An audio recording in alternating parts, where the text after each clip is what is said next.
Pada kesempatan ini, saya akan bicara tentang gelar-gelar yang telah diberikan dan seolah-olah menjadi stempel bagi Bapak Anies Rashid Baswedan.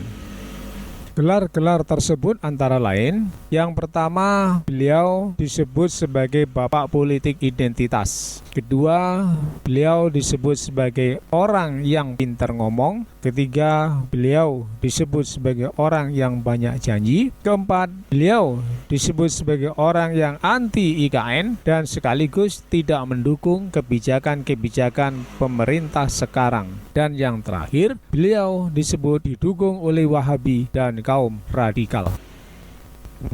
Hebat bukan gelar-gelar tersebut? Saya akan mendalami satu persatu dari gelar-gelar tersebut.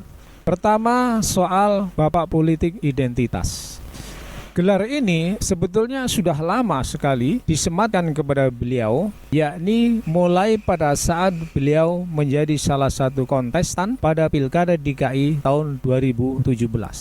Harus disadari bahwa terjadinya polaritas politik di DKI pada saat itu diawali dari ucapan Pak Ahok yang mengatakan jangan mau dibodohi dengan surat Al-Maidah ayat 51.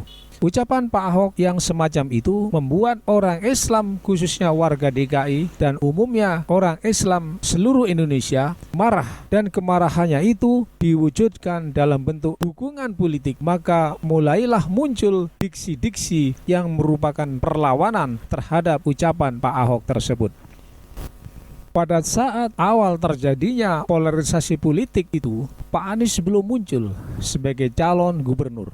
Pak Anies muncul kemudian setelah konflik itu sudah terjadi. Nah, ketika Pak Anies muncul sebagai calon gubernur, maka secara otomatis kelompok yang membela Al-Quran mengarahkan dukungan politiknya kepada Pak Anies. Dan ini adalah sesuatu yang sangat alami ketika umat Islam DKI merasa Al-Quran sebagai kitab agamanya dinistakan. Mereka merasa sakit hati.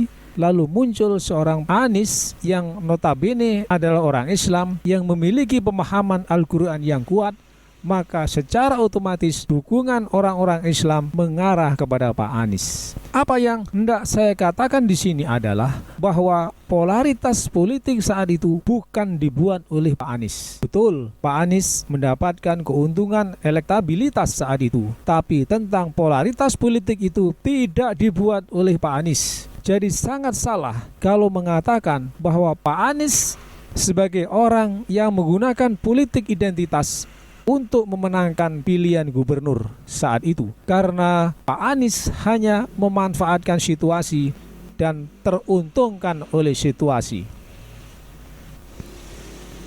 Dan kemudian setelah Pak Anies menjadi gubernur memerintah DKI selama 5 tahun, sama sekali tidak terbukti bahwa Pak Anies memihak salah satu golongan. Bahkan Pak Anies memperhatikan dan merangkul seluruh golongan, baik kelompok agama maupun kelompok aliran politik yang sebelumnya mendukung maupun yang tidak mendukung Pak Anies.